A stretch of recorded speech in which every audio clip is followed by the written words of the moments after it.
This is Python's Paradise. This is your host, Greg Gilbert, aka the Python Hyena, straight out of Fredericton, New Brunswick, Canada. And folks, got beautiful Toronto background because, well, wish I was in Toronto, but I'm here in Fredericton, New Brunswick. But I celebrate Toronto. Love it. Go be there in a month to do Frightmare in the Falls with Lisa Langlois from class of 1984. Me being there is not important. She being there is. And plus, you're going to have lots of other cool people, guests from the show like Eileen Dietz, Pazuzu herself, and Sandy Johnson, Judith Myers, and various other lovely people. Come and see that show. But you know what? I got a three-time guest on here, and I got his book, the book of top 10 horror list, and Love it. not one of them includes my home videos.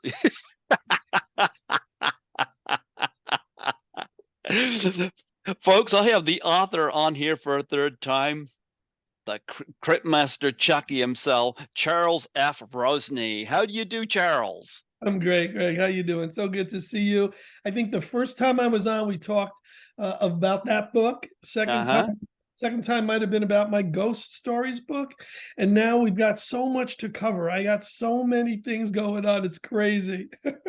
So many things going on. Well, you know what? We're going to dive into those things because, like yourself, I've been on the go all day too. So I did an interview actually at 9 o'clock this morning with a Wow. guest from Budapest, and it was Katia Bokar from Don't Breathe. I had her on here this morning, so that was pretty cool because that was one of the better horror films in the last 10 years. So anyway, nonetheless, I was looking forward to having you come back on here and chat about what you're doing right now.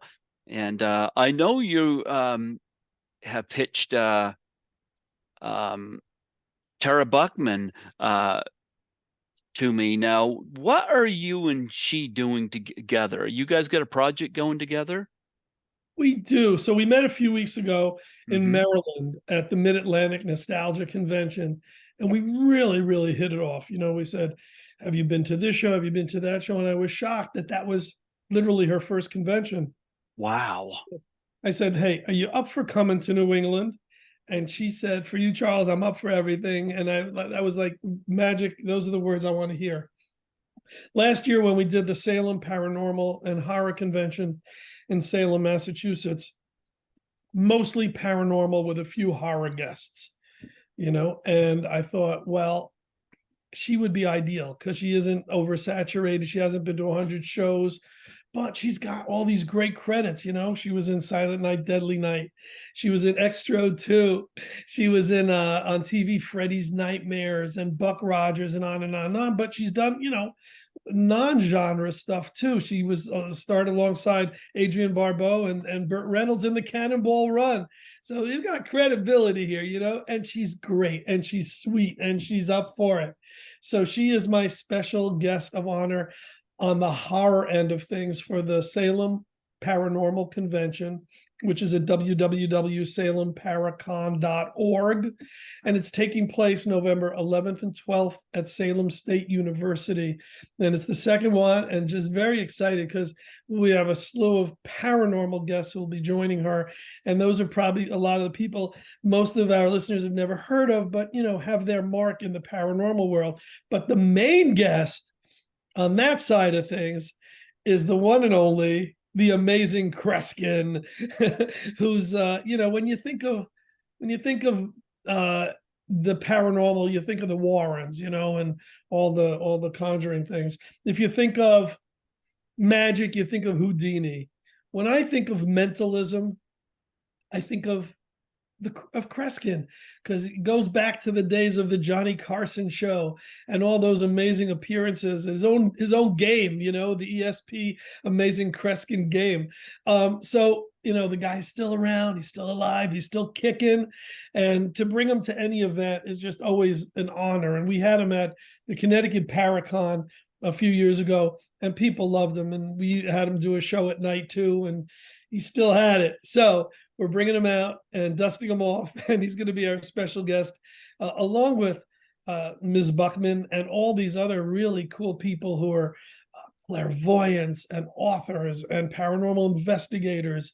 And just if you're in the field and you know paranormal as much as you know the horror, you know these names also. Absolutely, absolutely. Now, if I showed up there, I'd be the abnormal guest. Right. I used to have a partner, and we'd say when it comes to the paranormal, he's the para and I'm the normal. But yours is just as good.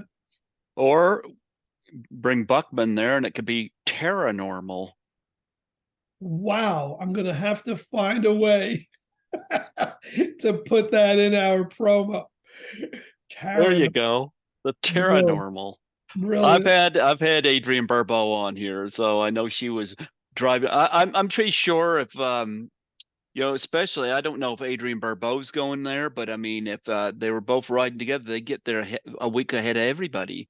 That's right. Good one. Good one. Good one. As long as they wore the same suits as that show, There you go. There you go. they'd be Oh, stopping traffic. they'd be stopping traffic. Absolutely. Absolutely. Yeah. Nope. Throw her my way. I'd be more than happy to have her on here. But I know that you and I've been in touch, and I know you have a second book of top 10 horror list. And I was so delighted, that I connected you with Eileen Dietz. How interesting it is. I had her on the show, and then she was at that convention that you were at. How interesting was that?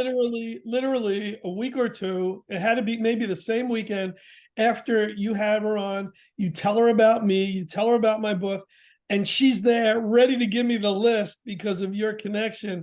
And she was so nice. There was a few of those. It wasn't just her, but she's the one that stands out.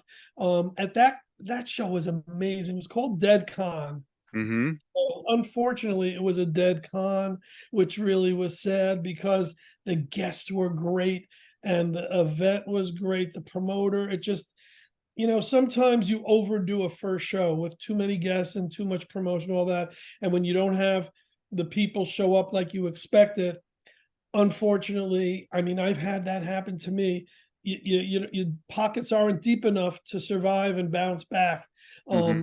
I mean, I had a rock convention very similar to that in 2010, where I had 100 rock stars, and I expected X amount of people, got much less, and it's deflating sometimes.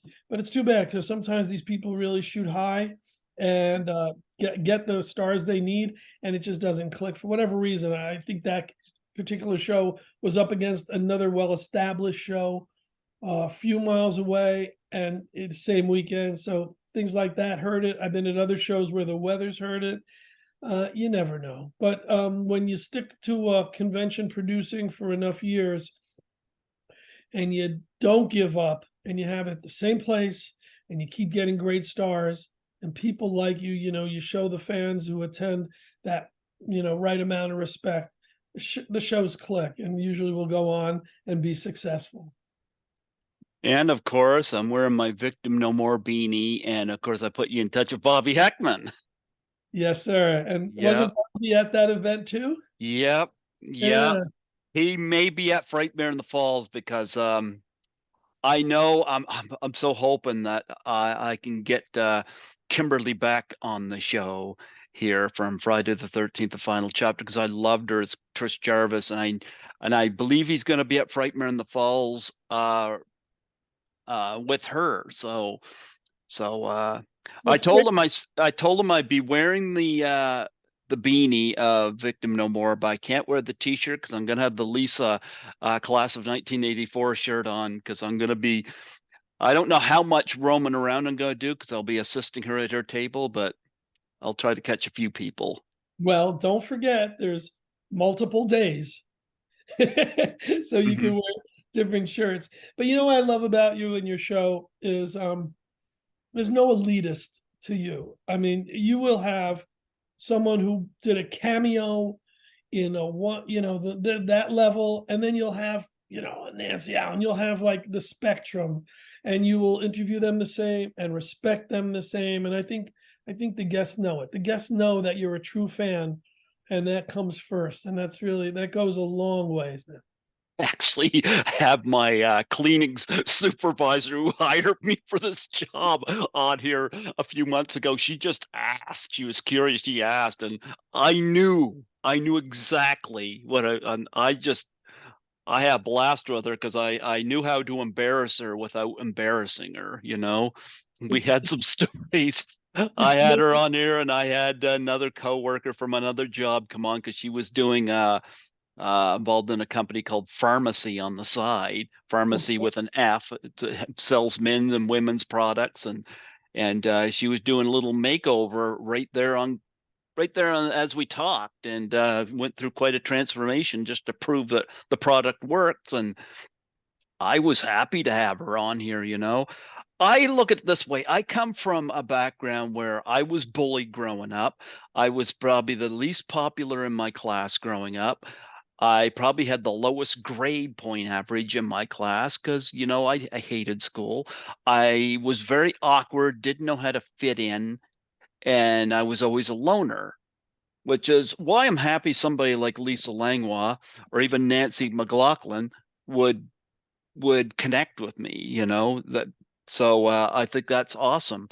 But because of those bad experiences growing up, I know what it feels like, and I kind of feel that way through 13 Fanboy, which I kind of stepped away from because of how I was treated with that. But and that film I put 3K into.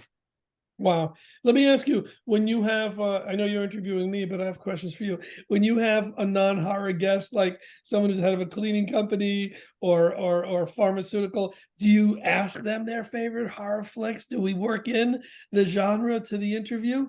No, nope. They got enough horror stories for work.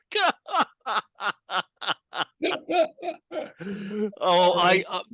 but you know what's interesting? Because those interviews get views too. I'm noticing, and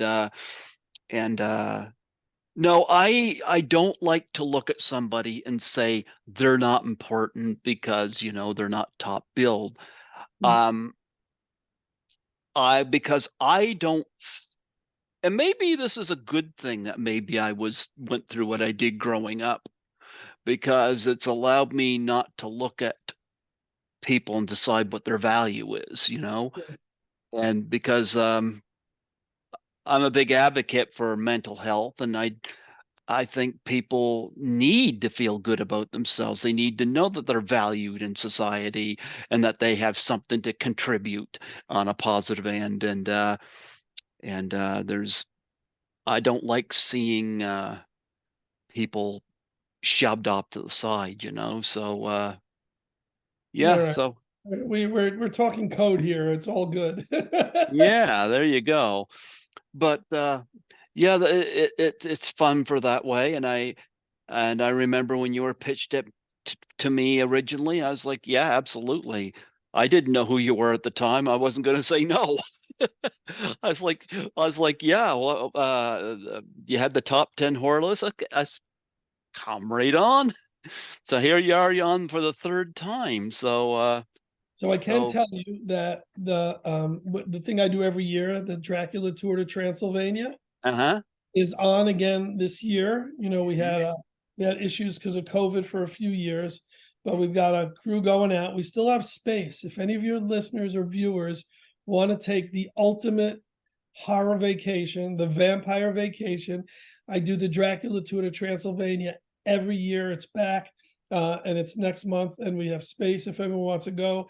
www.dractours.com. You can find me in this picture here, right over there, Mhm. next to Wednesday Adams. Oh, we just lost Lisa Loring too. I met her at Frightmare in the Falls 2 years ago, Oh, but I never got, and she gave me her number. I never did get her on the show because she didn't know how to set up Zoom and this and that. And it never came to fruition, but I got a couple autographed pictures from her. But I wish I could have made that happen. But I was happy to have met her and had a good report with her. yeah, yeah. Yep, yep. But Nonetheless, I did have Bela Lugosi Jr. on the show. Wow. Speaking of Dracula. My daughter interviewed for a theater project she was working on Bella's granddaughter, who is Bela Lugosi Jr.'s daughter, Yeah, that's who connected me. and who I was going to say who probably arranged Mhm. the interview. And if I do a second, or when I do the second chapter of the Book of Top 10 Horror Lists, which I hope to call Bride of the Book of Top 10 Horror Lists, I think we're going to get a forward from them. So it's really exciting. I think I have one from, do I have one? No, in the first book, I had Sarah Karloff, of course. Yeah, I've had her on. You Tribute to have Boris. Yep. Boris's daughter, and Vincent Price's daughter was on. It has a chapter in the book, and I'm Haven't sure. made that connection yet, but I'm All working right. on it. Yeah. Well, So shit, they can write the forward. I'll write the backwards. not the afterward, but the backward. The backwards. I'll write the backwards. I love it.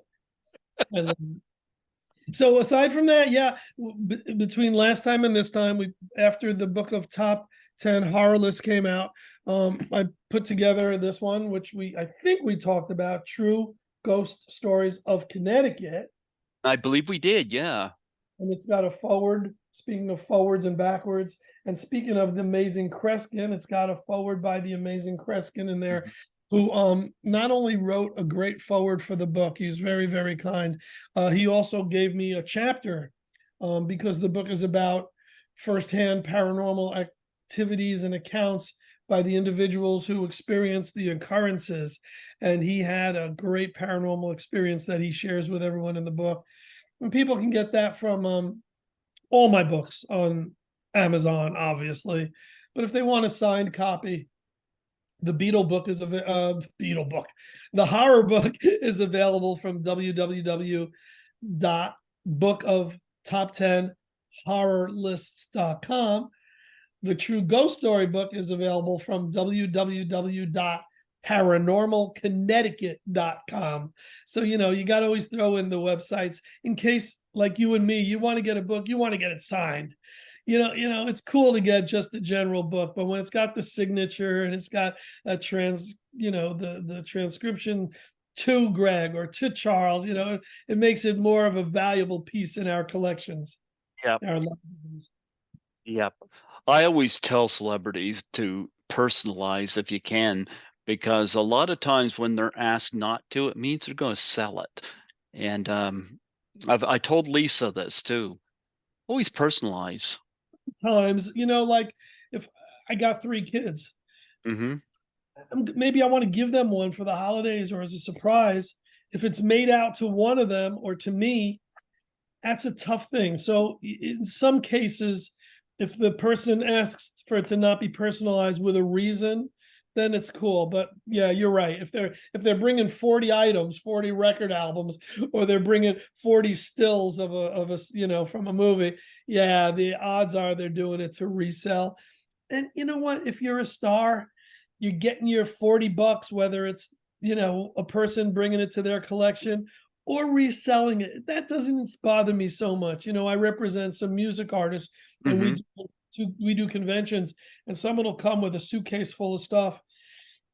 If they want to buy it, the act is still getting the same amount of money. So it's cool. But yeah, as long as they know that there's the potential of it winding up on eBay or somewhere, in the future, it is what it is. Yeah. Well, what do you have that you're working on now? Because I know you got some projects that you're doing. Yes. So what I'm Hmm. coming up, we mentioned Salem Paracon, which is November Uh-huh. 7th and 12th. But even sooner than that, all of October, I've been in the Halloween business for years. I used to run Connecticut's largest indoor haunted attraction. I created it and owned it for a long time. And then I sold that right before COVID. And the juices were flowing again, and COVID's done. I hope mostly.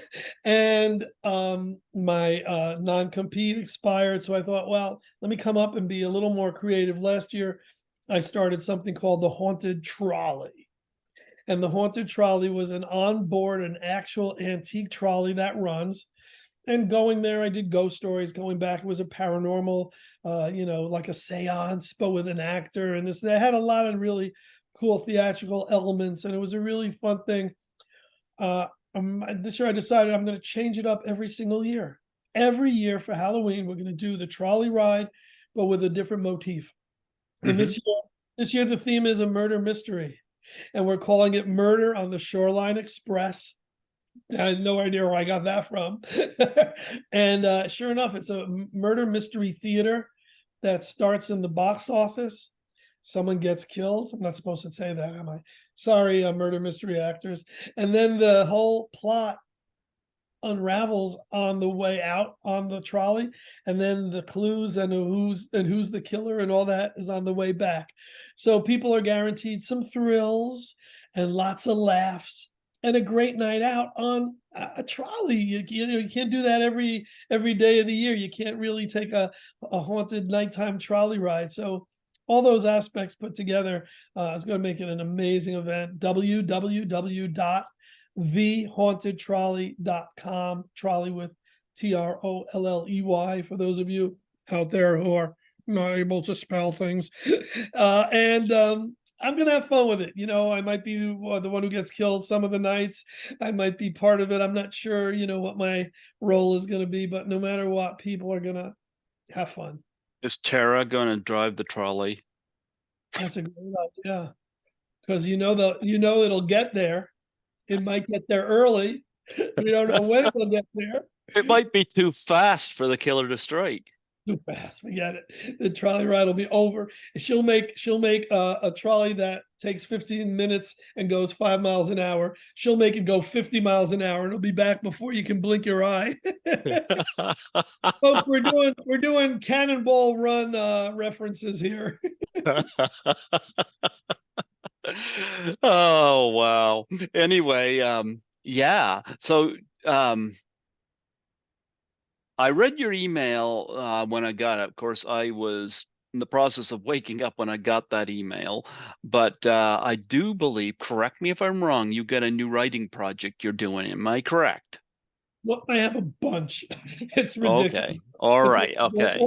they're all music oriented. They're music related. And eventually, like I said, if the three books get done, one is on the Turtles, the band the Turtles, one is on the Monkeys, and no comments about the animal references.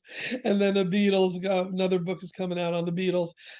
At that point, I hope to have another 100 celebrities that I can put in the follow-up to the book of top 10 horror lists. But I'm enjoying the book stuff. And you know what? The one of the most fun parts of it is not the writing of it. That's fun. Not the getting when it's published. That's a great feeling. But it's going to the cons. I think we might have touched on this Oh man, they are fun. They because are fun. you and I, we love the conventions. We love horror conventions, and we love going there as fans. But when you're repping a guest or helping them behind a table, or you're a guest yourself, I mean, I'm like, a celebrity. I'm having fun being behind a table and signing copies of books for people. It's so much fun. It's just such a charge. And I'm a fan first. So when they're coming up, like, well, how do you want me to write it? Do you want me to inscribe it this way? Not transcribe, inscribe.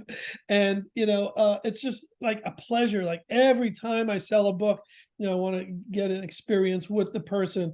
And I always said, if I was ever, I've been in a ton of films, but if I was ever in something where I was actually recognized as an actor and was brought out to a convention because of my, role in such and such, I would maintain that looking in the eyes of someone who was getting the autograph, answering their question, posing for them in however they want, going that extra mile. And a lot of the acts do that. There's a few who don't, and shame on them because they do the scribble and it's next, but the ones that, really take it to heart, I have the most respect for. Yeah. Oh, I remember back in 2016, I had the pleasure of having Caroline Monroe on the show here. And last year I had the awesome pleasure of meeting her, and that was a blast. She even attended a screening of Dracula 72 AD, and that was the first time I'd seen that film, but she attended the screening and did a Q&A, and I met her both days. She was consistently busy, and but she remembered me even all these years later. So She's so still I beautiful inside and out. Her daughter's a sweetheart too. Her daughter, books her appearances and all that. I'd been trying to get a top 10 list from her, as you know, forever, forever. And then we were both guests in the same room in the same area at the Monster Bash, which is Pittsburgh, Pennsylvania Monster Bash. It's been going on forever. Our friends from Creepy Classics put it on, and it's one of the best, horror shows. It's right up there with the best in the world. And she was their guest. And sure enough, we sat down, took some nice pictures, and I got the list from her. So whenever that second book does come out, Carolyn Monroe, Hammer Queen, par excellence, will be in there. absolutely. No, I was delighted to meet her. I bought a lot of stuff from off her table, so I couldn't help it that she had a lot of great photos, and I got a lot of. I get Blu-rays signed. That's generally what I do when I go to the cons. I get Blu-rays signed. So I had two or three that I wanted signed and got them signed. Oh, cool. Very, very cool. Yep, yep. But anyway, you mentioned films. Now, have you been in any films as of late? Too busy between uh the books and the cons and all that. Mm-hmm. There's a horror movie coming out called Quasi Wabbit, which I've been cast in it, so I'm waiting for the call. And I had a few New York opportunities, and I was just too busy. I couldn't pursue it. My friend Douglas, who runs Scared Stiff TV, Mm-hmm. who we should hook you up if he's never been a guest, is finally putting together a lot of his short films as an anthology, and it's long overdue. People have been clamoring for them because you either see them on his website or occasionally on YouTube. But he has a series of something called Tiny's Halloween, and Tiny is this slasher clown who, when he doesn't get his trick or treats, sometimes gets a little upset at the people. But only the people who deserve it.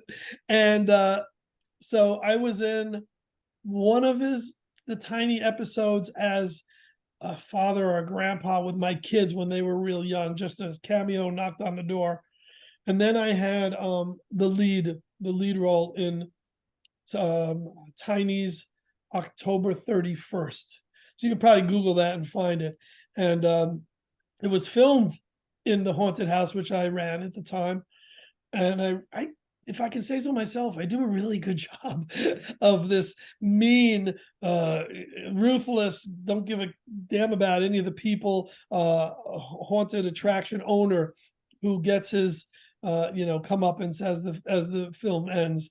And I love doing work with this guy, and I wish him nothing but the best of luck because everything he's done has been fun and quality, and he takes to heart everything he does. Absolutely. No, no, I enjoy the cons, and when am I going to do a top 10 for your book? When am I going to do a top 10? You can do whatever you want. It won't get published, but I'd love to get one from you. You mean, why won't it get published? All right, you're asking a good question. Do you want the sincere answer why? How do I put in your top 10 list and not put in the other 80, 90, whatever podcasters I do that want to be in a book? I have to do a separate book of the horror aficionados in this world, like yourself, You want me to tell you what I would? I don't need to be. I don't need to be in the book, but I'll tell you some of the stuff that I would pick. awkward moment. Continue. No, it's not. It's not an awkward moment. I mean, I'm not offended at all because I totally get you, you know. But I'll tell you some stuff I would put in there. A lot of it stuff that people probably wouldn't think of, and some of them popular ones like Halloween would go on my list, you know. Um, I would try to pick at least one Hitchcock film. Probably my favorite for his is Rear Window. Is Wow. yeah, Love it. Love it. yeah. Dress to Kill would go on my list. Well, yeah, Love Brian De Palma, love it. That's my favorite De Palma film. My second Um, favorite. yeah, that's And my favorite. Carrie's not my favorite. It's my third. My favorite is Phantom of the Paradise. I love Phantom of the Paradise. I've done a few interviews from that. Amazing, really. Yes, yes. Even a couple of the bandmates. I've had Jessica Harper on. I've had Saratoga Valentin, who was one of the Pussyfoots. dance one of the dancers at the One of the end of it, dancers. the pro dancers. Yeah, I've had a few people from that. Um, I put Miss 45 on my list. I love that film. Mhm. I'd put the 1978 Invasion of the Body Snatchers, which is my favorite remake ever, and it's Yeah, one that did it right. great one. Yeah. I'd have to include a Dario Argento film. Probably my favorite is Suspiria. I think Deep Red might be his best, but I think Suspiria is my favorite. Yeah. Yeah. Um, Even something that came out recently, something like X, I'd even consider. Wasn't last year a banner year for horror movies between X and Pearl and Barbarians and Barbarian. I did an interview from Barbarian. oh, You know love. the barbarian, the creature is actually a male Oh, wow. dressed in that feminine outfit. Wow. And Black Phone and Bodies, Bodies, Bodies. Last year was an amazing, this year's shaping up to be also, but well, it's amazing you picked, a Hitchcock because in the top 10 list of top 10 lists in my book, the top one is The Exorcist, but Psycho is next. Hmm. So, everyone loves The the Exorcist would probably go on my list too. I have a lot of respect for The Exorcist, you know. But X, one of the things nobody points out, nobody ever points out. I think I'm the only one that's done it. Scream gave forth all of these rules, things you're not supposed to do in a horror film if you want to survive. Notice the heroine of X broke every single one of those rules. She had sex, she did drugs, she got naked, including shot a pornographic scene naked. She did all that stuff and survived. wow. I had I never, have to nobody watch it. has ever pointed that out. I have to watch it again with that in mind. And I have so much respect for that survivor. She's become somebody I've been watching very carefully because I can't wait to see Maxine when that comes out, the next Yeah. one. And And of did you course, like her in Infinity Pool? Did you enjoy yes, that? I did. Yes, I did. Boy, Just she is one daring woman. I mean, especially the scene where that point where she breastfeeds the guy. I was like, is there anything she's not willing to do? and she's got goth in her name. What could be better? Oh, I love her. I'd love to see her do the cons. Her and Jenna Ortega both. I love Jenna Ortega as well. Yeah, yeah, You know. yeah. Uh, yep. And But The Scream series continues to be amazing. I wouldn't say so. Oh, I still love them. I still love them. I hated the last one, and I'll tell you why. Yep. I like that fifth one because Jenna Ortega made that thing interesting for me. I really liked her. That was, and then she did X. I really like her. Here's my problem with Scream. It started out so well, and then it was like every movie, David Arquette and Courtney Cox would either get stabbed, injured, whatever, they'd survive. Finally, they offed one of them. The What bothered me about this last one that just came out, you Yeah, had an individual who yeah. was stabbed repeatedly by what was it, two or three different people, and he gets loaded onto an ambulance at the end. I was like, I'm checking out. I'm just checking out of this franchise. Stop this crap. All right. Well, I will agree that that was ridiculous. They chopped Yep. to and still survived. Yeah, yeah, yeah. But you know what? That was probably a last minute decision to keep a character going for future Oh, I use. wish they'd stop doing that. Another thing, if they ever bring Nev Campbell back, I'm getting tired of hearing about what a great final girl Sydney is. She's a lousy final girl because she's always had help. Sigourney Weaver and Alien, great final girl. It was just her. She had to do it on her own, you know. And I could think of numerous Mia Goth. I could think of numerous others of great final girls, you know. But when I think of number one, it makes it more suspenseful. It brings up the tension. But if they bring Nev Campbell back as Sydney, I want it to come down to just her and Ghostface, or her and the Ghost Faces. Whatever ghost face combination Ah, or new one it is. Right, right, right.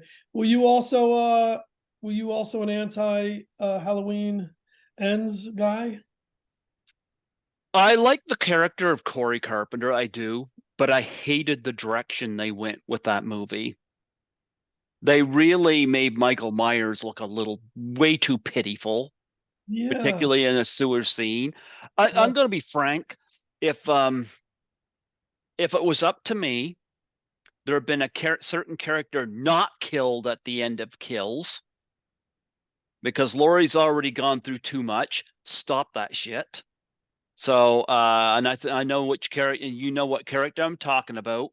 It would have ended with the beatdown, and when they turn around, he'd be gone, and I would just have you'd hear the breathing, like at the end of the original.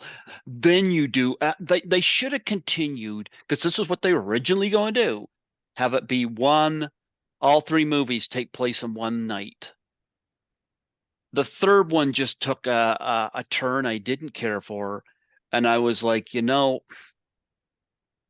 then Mm. you get people like making theories. Let's go back and do this. Go back and do this. It's like stop, Well, there's people stop. bringing political theories to the film, and it's not necessary. You know what? Let them do a remake of Season of the Witch. I'd like that. I wouldn't mind seeing them do something with that. You know, that I wouldn't mind.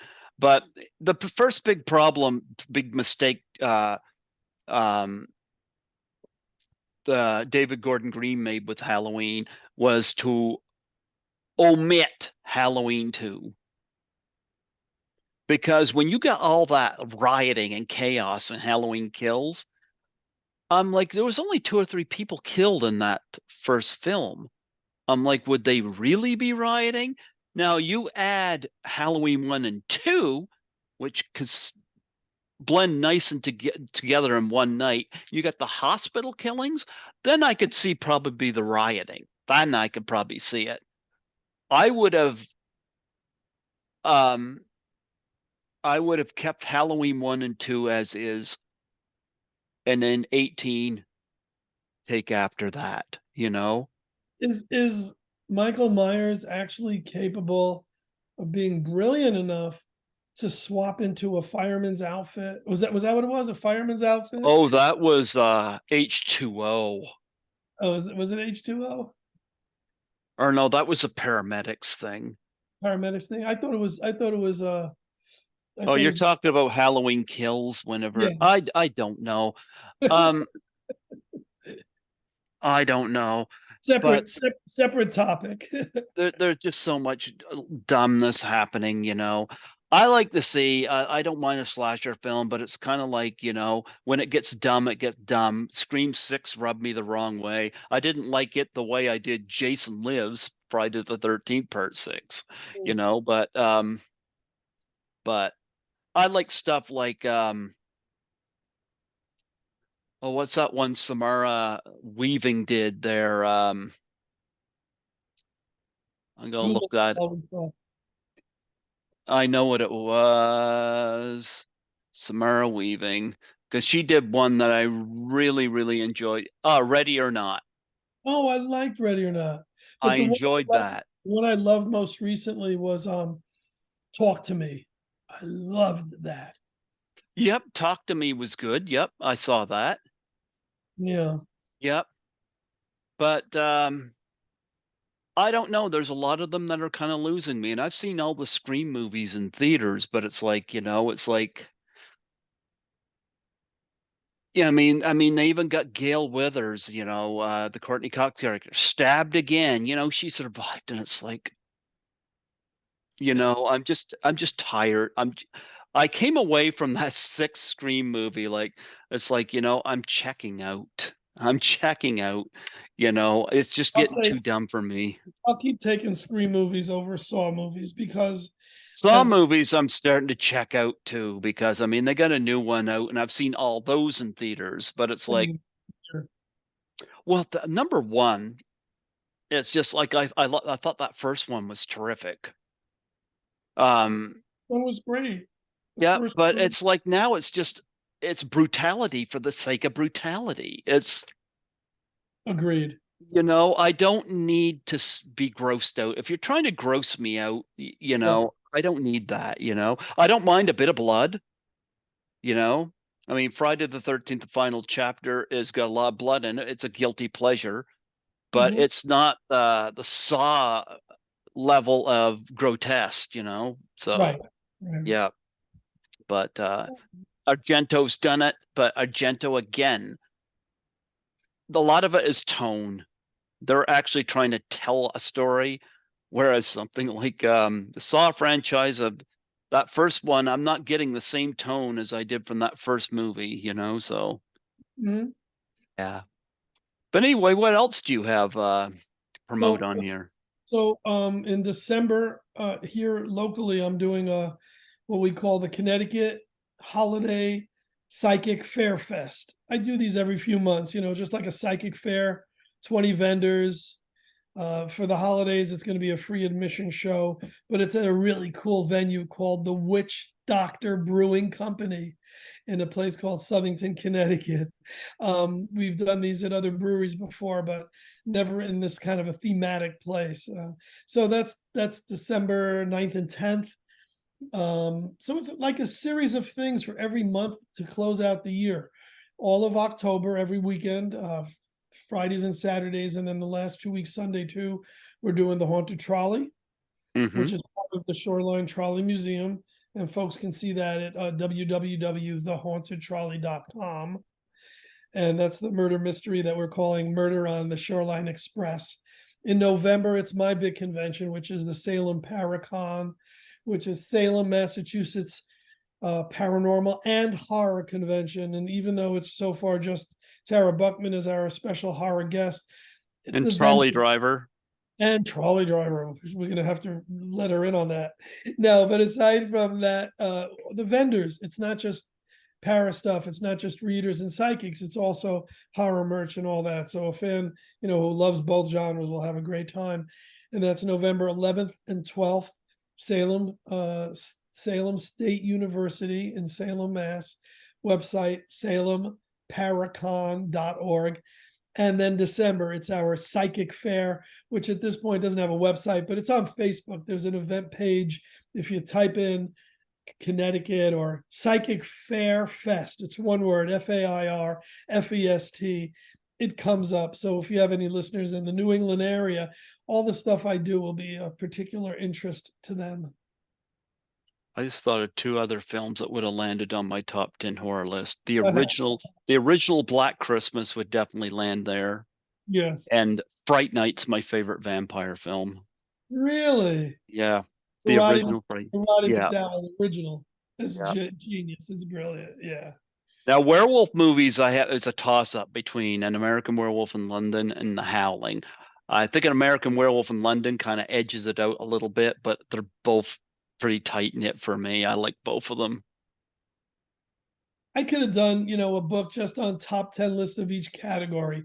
Because at some point I put a top 10 list of horror of vampire movies, top 10 list of Mhm. werewolf movies, top 10 list of all the genres. And then I did a top 10 list of my favorite Boris Karloff films, Bela Lugosi films, Christopher Lee films, on and on and on. It could be half a book, if I just put my own silly list in there. But no one wants that. They want to read lists from, like in this book, a beetle, Mhm. a monkey, a McCartney. Or a hippo. Uh, What? You're listing all these animals. Uh, no, no. Oh, yeah, I guess I was. All right. From a Karloff, from a William Shatner, from one of the Munsters. There we go. A non-animal. And from a Terra normal. Eventually, I didn't even ask her for a list. That's how out of that whole brainwave I am on that. I just wanted her to come to my Salem Paracon and didn't even hit her up for a list. There you go. Well, you know what? It's wonderful having you come on here for a third time, you know. So fun. So fun. Yeah, this is always fun. I'm open to having you on every year Yes. and promote whatever you have going for you Thank and you. We'll yeah, always, we'll always catch up on the more current horror films. We'll take different tangents as we go. And I really appreciate you giving me the opportunity to promote all the crazy events I got going on. I have a lot of fun with them. If we lived together, we'd be in the cinemas together and you'd be at all the cons with me. yeah, and you got to watch X from the point of view of all the Scream rules being broken. I'm going to rewatch X with my teenage sons who are now flying by me with movies and knowing stuff. I mean, they know trailers of films months before I even know they're coming to the theaters. They're so ahead of me on this, but I'm gonna have to rewatch it with them because they love that. They love Pearl. They can't wait to the next one.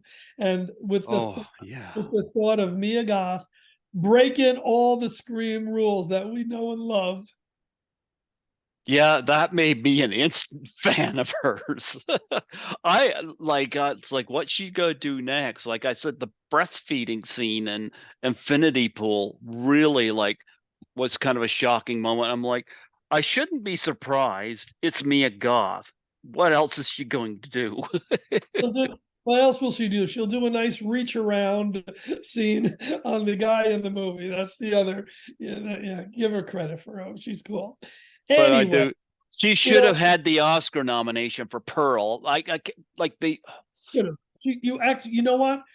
When that film was over, I said to my kids, "Hi, kids, Ian and Harry. If this wasn't a horror film, she would be up for an Oscar.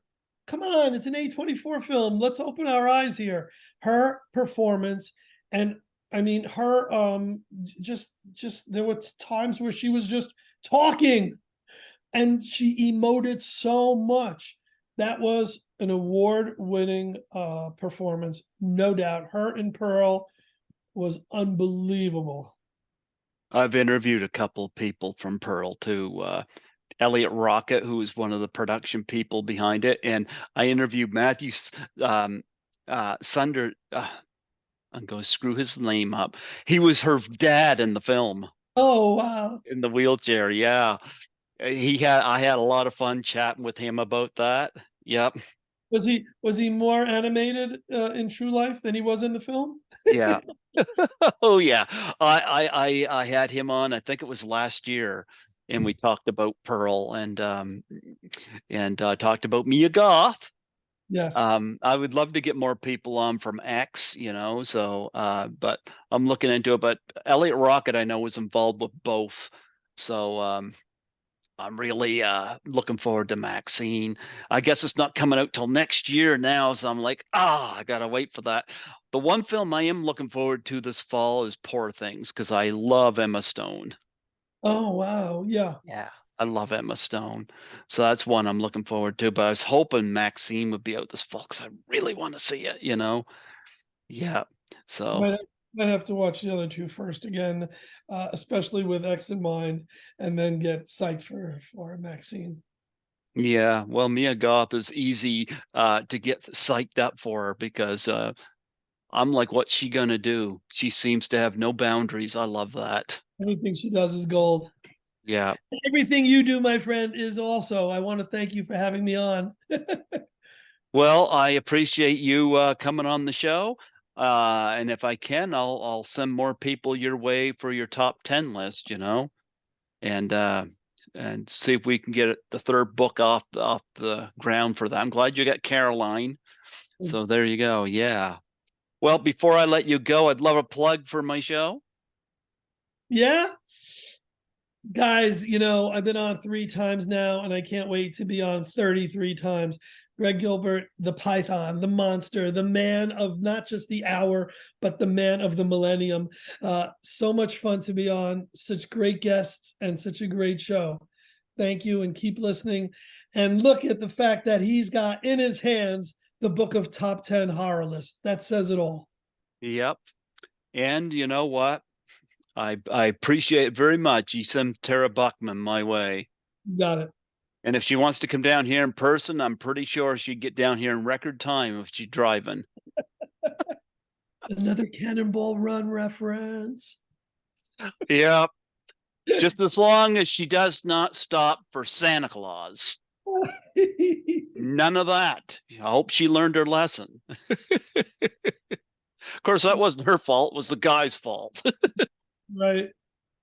Oh, my friend. Cheers. Thank you again. All right. God bless you, man. See you soon. Bye.